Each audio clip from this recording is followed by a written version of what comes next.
پێنجی دوو مەبادی ئیمزاکرا لە 4/3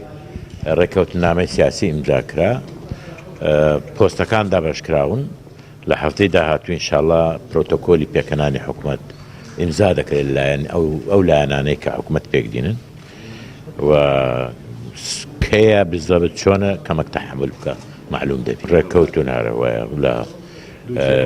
لە مەسۆدەی یاساکە هەیە ئەوەی کە پەرلەماندەنگی لەزەدا سەرۆکی هەرێم دوو جێگری دەبێت ئەو دوو جێگرە لە پاش 15 ڕۆژ هەڵبژاردننی سەرۆکی هەرێم وەزیفەیان لەلایەن سەرۆکی هەرێم دەستنیشان دەکرێت زۆر جای جێملە دەبی یەکەم و دووەم ئەوانە لە ناو یاساکەن یا و یەکەم و دووەمە بیدعی یا وەسائلی ئیعلامە یا هەندێک ئەحزابە خۆ ئەگەر ئەوەش هەبی یەکێتی دووەم نییە ئێمە یان ئەوانە ڕێککەوین کە بۆ کام پۆست چنەوەیەکمان پێویستە چونکە ئێمە نامانەوێ پۆست بۆ خەڵک بدۆزینەوە ئیش بۆ خەڵک بدۆزین بەڵکو خەڵک بۆ ئیشەکە بدۆزینەوە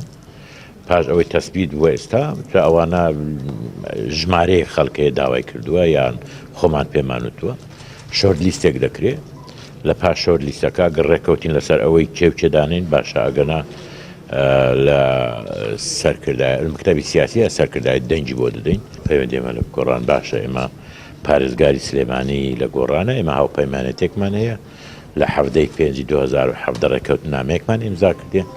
ئەگەر گۆڕان نەک مشکلێ هەیە مشکلەکە پەیوەندی بە یەکێتیەوە نیە پشکلەی بە وەزعی ناوخۆی گۆڕانەوە هەیە ئیشی ئێمە نیە